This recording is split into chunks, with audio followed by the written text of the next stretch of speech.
Hey guys, welcome back to Radio Flight. I wanted to do a video today on the Rock Hobby 2.2 meter or 2200 millimeter V tail glider. Rock Hobby is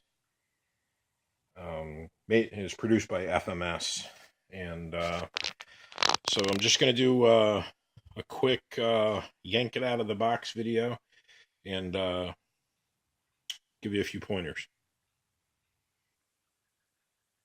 Okay, so I've got it pulled out of the box. You can see each wing panel is the foam finish on it. As I mentioned, if you watch the Airtronics Olympic 2 build series, I think it was part 6 that I mentioned this plane and showed you some of the decals that I pulled off of this. The foam is actually incredibly smooth. It's not perfectly smooth, but it is very, very smooth. The decals, try to give you a good look at the decals. From a couple feet away, you'd think they were paint. You can just see the difference right there. I just caught it. So if I can get it again, right there, you can see the edge of the Rock Hobby. In certain light, you can see the difference between the foam and the edge of the decal right at my fingertip there. But from a distance, there's no blistering, there's no peeling, there's no nothing. I mean, the decals on this are just absolutely beautiful. So, okay, enough about that. You've got your aileron, you're on your outboard section, and then you've got spoilers. Get the pre-installed servos, and you can double check if you have a servo checker programmer. You can, but these usually come from the factory. Set it neutral. So you got your servos for your aileron, servos for your flap, the typical crappy white tape that they cover the aileron, the servo extensions up with, but not a big deal. Sometimes I replace that with white electrical tape, regular vinyl electrical tape that you can pick up at Home Depot. And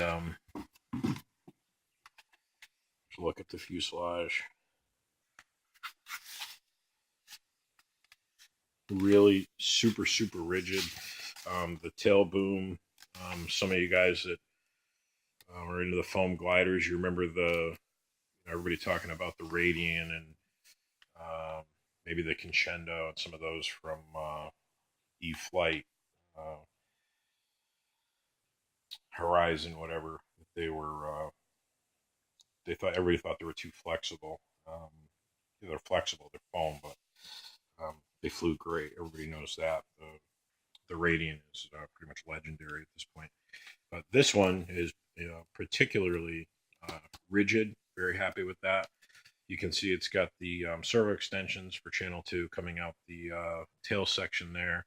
There is an aluminum structure right there that's inserted into the foam before the fuselage is finished. And that's the V tail. There's one screw hole there, one there, and then there are 2 little fiberglass spars that go in the V tail to make that more rigid.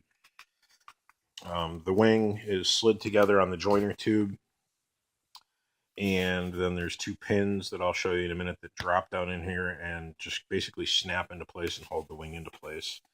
The pilot has been updated.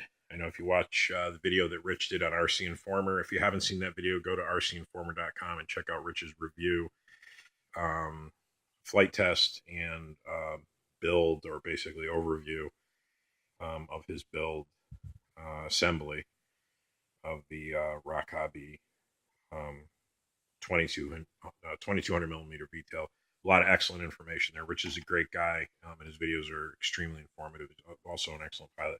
Full-scale pilot, also, I might add. So yeah, they did update the pilot. The pilot that they had before this looked like something that they kind of had laying around at Rock Hobby FMS. The guy basically had his 2 hands sticking up in the air like he was scared half to death, and he had something that looked like a control control stick in his right hand, I believe. So I like this one. This is a miniature version. His head is about the diameter of a quarter, but this is the exact same pilot that's in my FMS Extra 300. And good looking bust with good detail, good paint. There's a little piece of shipping tape here. It's kind of flimsy. I usually pull it off and put either nylon reinforced shipping tape or some heavy duty like 3M shipping tape. That gives you a place to grab and pull the canopy off and access the electronics.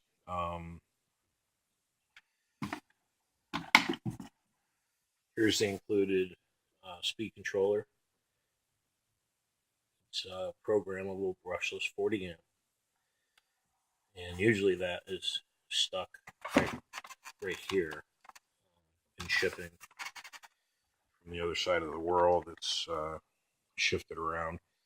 And in the reviews I've seen online, the battery sits here. The ESC sits on the right side of the fuselage. The battery was here. And I heard that they updated this motor. I don't know if you can pick it up. See the gold right there on the motor? But the one with the gold and the gold motor and that updated pilot that I just showed you was the newer version of the 2200 millimeter V TAIL. So rather than the battery being here like it was on RC Informer's video, the battery is now located back here. And notice that right away by the Velcro strap. And so I imagine with the new motor, I had to move the CG back a little bit. But a lot of wires and stuff in there, but it's a really easy plane to set up. It does have a single wheel on the bottom for your landings, and it's got a cooling hole just behind the nose cone there, and an outlet right there. It's got a little plastic skid plate on the tail.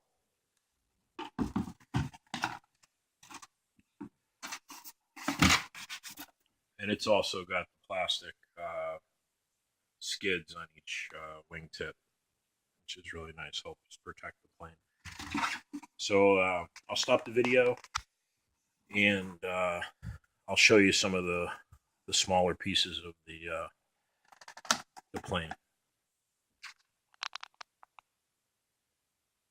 Okay, here's a look at the specs on the 2200 millimeter V TAIL.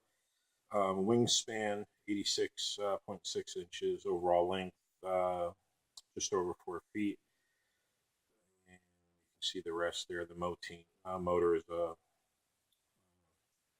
4018 kV 900 kV. ESC is a 40 amp with 4 amp VEC. Servos are 9 grams. There's 6 of them, 5 channels. Then it gives you the center of gravity. The prop size is a 12.6. And the recommended battery is an 11.1 volt, 1300 milliamp, 25C. I'm going with an 1800 milliamp. So those are the specs. You also find in the box that you get the assembly manual, and then you get a separate manual for the ESC, and that's pretty easy to understand, but it gives you soft acceleration, factory resets, just basically how to program your ESC. And then I was happy with the manual. I always read my manuals at least once or twice before I start a build or assembly. But they did a nice job of putting it together.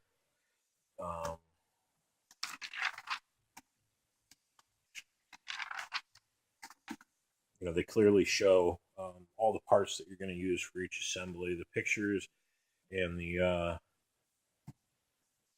Chinese to English translation, or the Chinglish is doable. I didn't really see anything or run across anything that I thought would cause an issue with anybody with any sort of previous experience with assembling an RC ARF. If you've done any type of ARF, whether it's wood or foam, in the past, and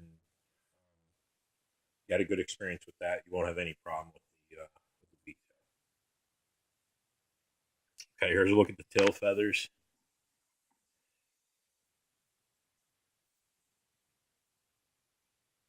They've got 4 holes, you'll see, for the control horn, but you actually only use 2.